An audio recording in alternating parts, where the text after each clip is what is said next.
नमस्कार दोस्तों, मैं मनीष द्विवेदी और आप सभी लोग कुशाग्र IAS चैनल पर हैं। जैसा कि आप लोग MPPSC का पेपर 25 तारीख को दे ही चुके हैं। अलग अलग इंस्टीट्यूट के आंसर की भी आप लोगों ने मिला ली। किसी के 65 नंबर हुए, 60 हुए, 70 प्लस हुए। आज आयोग की भी आंसर की आई है, उससे भी आपने मिलाए तो उससे भी कुछ लोगों के इसी तरीके के आंकड़े आ रहे हैं कि कम हो गए हैं, ज़्यादा हो गए हैं। और तैयारी करें, मेंस की करें, क्या करें। पेपर का पैटर्न अलग था, आउट ऑफ सिलेबस था, UPSC ऐसा था, UPPCS जैसा था। अलग अलग तरीके का आपने अपना एक्सपीरियंस किया और बहुत सारे वीडियोस आप देख रहे हैं कि कट ऑफ ये होगा, कट ऑफ वो होगा, 70 प्लस होगा, ये होगा, वो होगा। देखिए, आयोग ने आंसर की जारी की है, आयोग ने कट ऑफ जारी नहीं किया है। क्या होगा, रिजल्ट वो बाद में देंगे। अब प्रश्न ये है कि तैयारी मेंस की कितने लोग करें, कितने लोग ना करें। पेपर देख के आप ये समझ गए होंगे कि अब MPPSC सीरियस हो गया है।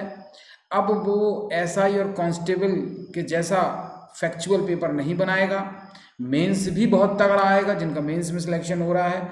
मेंस का पेपर का पैटर्न भी आप समझ लीजिए कि UPSC स्टैंडर्ड का होने वाला है। इसके अलावा जो नेक्स्ट प्री हमारा नवंबर में MPPSC ले रहा है, तो अब आप इतना तो समझ ही गए होंगे कि लूसेंट जैसी किताबों, जो फैक्चुअल वन लाइनर होती हैं, या जो भी वन लाइनर किताबें होती हैं, चूँकि लूसेंट काफ़ी प्रसिद्ध बुक है, उससे क्वेश्चंस आपने देखे होंगे कितने आए हैं, कितने नहीं आए हैं। तो सीधा सीधा मतलब है कि अब आपको पढ़ाई डेप्थ से करनी पड़ेगी, बाकायदा अच्छे से पढ़ने पड़ेगा, सही सटीक किताबें पढ़नी पड़ेंगी। क्योंकि किताब कोई टीचर पढ़ा नहीं सकता है, कोई भी टीचर एक एक किताब को डिक्टेट नहीं कर सकता है। किताब आपको स्वयं पढ़नी पड़ेगी, टीचर एक्सप्लेन करेगा। तो सबसे पहली चीज़, अगली तैयारी के लिए आपको क्या करना रहेगा। अगली तैयारी के लिए आपको जो करना है मेंस के लिए और प्री के लिए भी, क्योंकि अब बिना मेंस की सही तरीके से तैयारी से आप अगला प्री भी नहीं निकाल पाएंगे।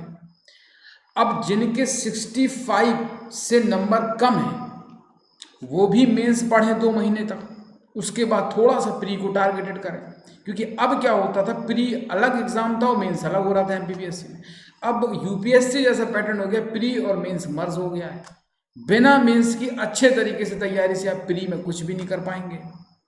ठीक है, तो अब आपको तैयारी करना ही है, चाहे आपके पास 55 प्लस नंबर हो, चाहे 60 प्लस हो। जिनके 65 प्लस हैं वो बहुत सीरियसली और सिंसियरली तरीके से मेंस की तैयारी करें। उसके 2 रीज़न हैं। एक तो कट ऑफ वहाँ तक आ सकता है, जो लोग 70 प्लस 68 प्लस बता रहे हैं अलग अलग institute, they are not commission, उन्हें नहीं पता कट ऑफ क्या जाएगा। वो एक जनरल सर्वे के आधार पर बता रहे हैं। जैसे चुनाव जब होते हैं किसी स्टेट में, तो आप देखते होंगे अलग अलग सर्वे आते हैं, और हर सर्वे बता रहा था कि BJP को जो है करीबन 150-200 सीट मिलेंगी पश्चिम बंगाल में, और हुआ क्या कि 100 से भी कम सीटें मिली। तो ये सिर्फ सर्वे हैं, इस पर मत जाइए आप कि क्या कट ऑफ रहेगा, क्या कट ऑफ नहीं रहेगा। पिछली बार भी सब कह रहे थे 70 कट ऑफ रहेगा, 73 आया। OBC का कट ऑफ उसके बराबर आया। तो जो परसेप्शन है, आप खुद देखें कि आपसे कितना पेपर बनाओ, कितना तैयार करके आप गए थे।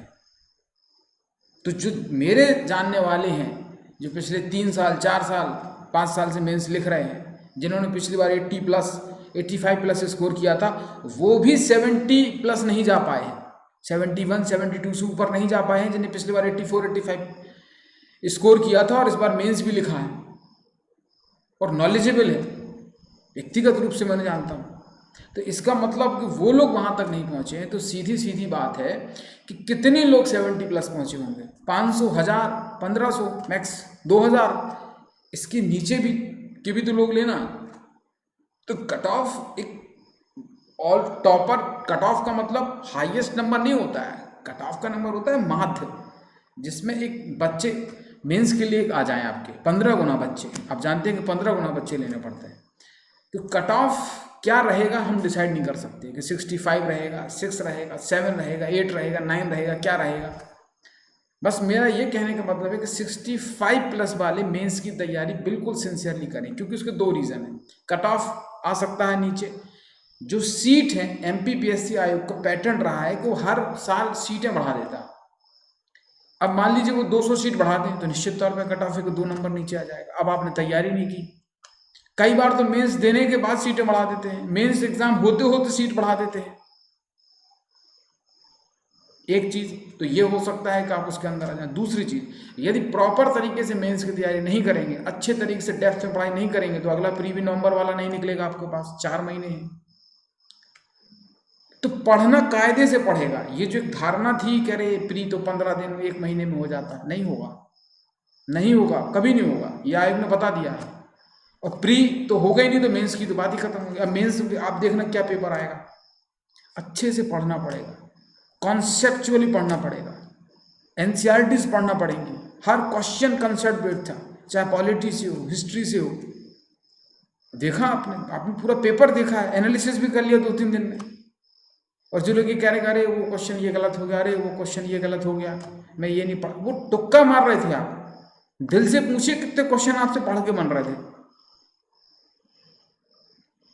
देखिए मेरा वीडियो आप पॉलिटी का उठा के देखिए, मेरे उस पर जाके प्लेलिस्ट में देखिए, पॉलिटी का पहला वीडियो में मैंने सिलेबस बताया था। पॉलिटी का सिलेबस कहाँ से स्टार्ट हुआ है, पॉलिटी का सिलेबस मैंने बताया था कि इस बार आयोग ने सिलेबस चेंज किया। और सिलेबस कहाँ से स्टार्ट हुआ था, 1919 अधिनियम से स्टार्ट हुआ था। क्वेश्चन वहां से आया कि नहीं आया, देखिए आप। और मैंने बताया था यहाँ से बहुत स्टैंडर्ड क्वेश्चन आएगा। आप पहला वीडियो देख लीजिए पॉलिटी का, जहाँ मैं सिलेबस डिस्कस कर रहा हूँ। और उसमें मैंने बोला था कि 1919 के इलेक्शन में ही ये तय हो गया था कि जो इलेक्शन होंगे। और फिर 1935 जब मैंने आपको बताया था, तो मैंने बताया था कि इलेक्शन 1935 से कभी नहीं हुई, क्योंकि कभी केंद्रीय रूप ले ही नहीं पाया जो उसका प्रपोजल था। तो हमेशा 1945 तक चुनाव 1919 अधिनियम के फॉर्मेट में हुए। पहले वीडियो में सब चीज क्लियर कर दी मैंने, कॉन्सेप्ट बताया था मैंने आपको।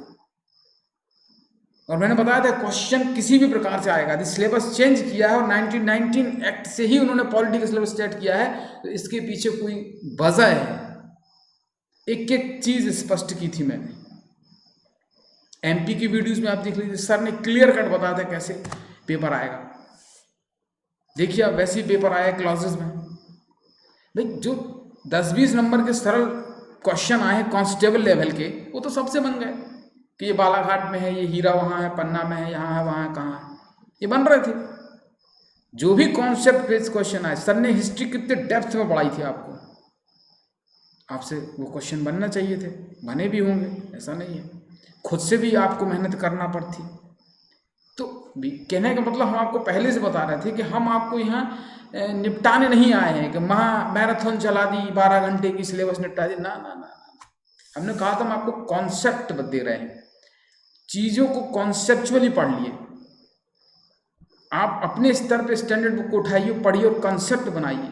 लॉ ऑफ कनेक्टिविटी, सब्जेक्टों को जोड़िए। पॉलिटी को जब पढ़ें तो उसको हिस्ट्री के साथ और इकोनॉमी के साथ जोड़ें, एक एक कॉन्सेप्ट देंगे। अभी हम थिंकर्स की एक लिंक ला रहे हैं, और थिंकर्स हमारे वीडियो 3 पढ़े भी हैं। सॉक्रेटिस को लेकर पढ़ा, सुकरात को लेकर पढ़ा, प्लेटो को लेकर पढ़ा है, और भी हम पूरी सीरीज थिंकर्स की लाएंगे, देखिए जाके आप। और जितने भी हमारे वीडियोस हैं पॉलिटी और एमपी के, सब प्री कम मेंस में, सब मेंस में काम आएंगे आपके 3 मार्क और 5 नंबर में। ये आपको पढ़ना पड़ेगा। कट ऑफ को लेकर बिल्कुल तनाव नहीं ले, 65+ वाले सब तैयारी करें। या तो मेंस देंगे आप, या आप अगला प्री निकालेंगे।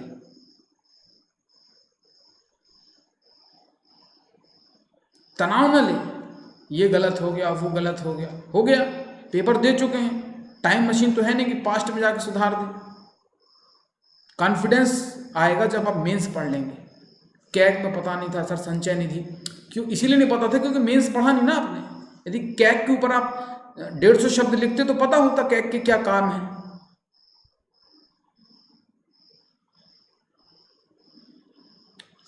समझ तो आ रहा है ना कि क्यों क्वेश्चन गलत हुए। सब पता नहीं था कौन मुख्यमंत्री सीएम बन गया। अरे वो सर उन्होंने 7-8 पूछ लिए। अरे कहाँ पूछे, अभी तो और भी रह गए थे। वीपी सिंह उत्तर प्रदेश के मुख्यमंत्री थे और बाद में प्रधानमंत्री बने भारत के।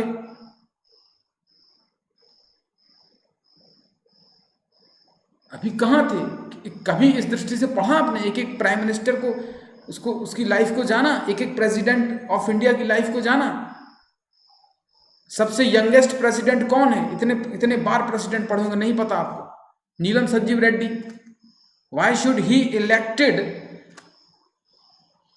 विदाउट एनी अपोजिशन कैंडिडेट निर्विरोध चुन लिया गया उन्हें।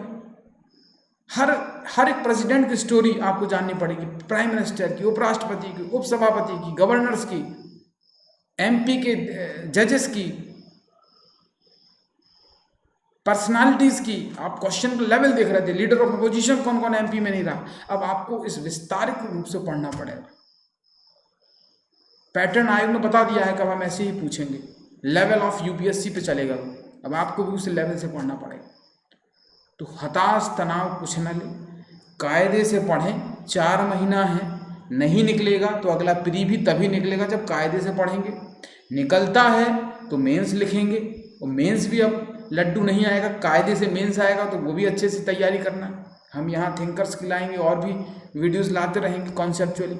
आप देखें धौलावीरा को लेके तमाम हमारे वीडियोस बड़े बड़े लाए हैं जिसपे हम कॉन्सेप्ट देने की बात करते हैं। तो आप लोग तैयारी कीजिए, जो होना था वो हो गया। ठीक है, आंसर की पे भी कुछ ऑब्जेक्शन बच्चों को है, कुछ डाउट है। आयोग की जो की है उसमें भी 3 क्वेश्चन 4 क्वेश्चन पर लोगों को डाउट है। ठीक है, उस पर आपत्ति लगा देना आप लोग, देखा जाएगा उसको कि आयोग काटता है, हटाता है, क्या करता है, या आंसर बदलता है। तो आप उस स्ट्रेस में ना रहें कि अब 65 हो रहा है, 64 हो रहा है, 66 हो रहा है। यह आयोग करता रहेगा। आप अपनी तैयारी करिए फ्री माइंड से। तो अब आप सभी लोगों को यही है कि स्ट्रेस फ्री होकर तैयारी करें। अगला एग्ज़ाम नवंबर में है, मेंस भी आप देंगे। हो सकता है सीटें बढ़ जाएं तो कट ऑफ भी कम आ जाए। थोड़ा सा पॉजिटिव रहने की कोशिश करें एग्ज़ाम को लेके, क्योंकि एकदम से पैटर्न चेंज किया है। ये नहीं ले कि हमसे नहीं बना, बहुत सारे लोगों से नहीं बना, सबके लिए ही पैटर्न चेंज था। वो जिन्होंने गंभीरता से पढ़ाई की है वो पहुँचेंगे भी 70+ तक, और पहुँचे भी हैं। तो गंभीरता दिखानी पड़ेगी। अगला एग्ज़ाम आपका। अब हम अगला वीडियो आपको एक थिंकर के साथ लाएंगे। हमारे पुराने थिंकर के वीडियो जो हमने बनाए थे वो आप जाके देख लीजिए सॉक्रेटिस पे। सिलेबस भी उसमें हमने डिस्कस किया है, और पढ़िए फ्रेश माइंड से। पॉलिटी की वीडियोस भी देखिए, क्योंकि ये भी सेकंड पेपर के तहत आएंगे। हमने उसी कॉन्सेप्चुअल बेस से पढ़ाए थे, तब लोगों ने उस पर रिस्पॉन्ड कम किया कि भाई प्री में तो 1 लाइनर आते हैं, अब नहीं आएंगे। तो जाके देखिए, कायदे से पढ़िए उन चीज़ों को। एमपी भी पूरा है, और बाकी वीडियोस भी लगातार हमारे आते रहेंगे। हिस्ट्री के वीडियो भी हैं, ज्योग्राफी के भी हैं। देखिए, सुनिए, और अपने स्तर पर भी अच्छी बुक से पढ़िए। तो शुभकामनाएं कि आप लोगों के सिलेक्ट हो, अगली बार हो। इस बार मेंस लिखें, जिनके नंबर 70+ उनको शुभकामनाएं। जो कम है उनको भी अगले प्री के लिए, मेंस के लिए। मेरा मत है कि कट ऑफ 65-68 के पीछे रहेगा। तो आप पढ़ें, 1-1 2-2 नंबर को पीछे लेके ना करें, बस पढ़ें। होना होगा आपका, हो जाएगा। ठीक है, चलिए, थैंक यू। हम अगली वीडियो में किसी एक थिंकर के साथ मिलेंगे। तब तक के लिए धन्यवाद।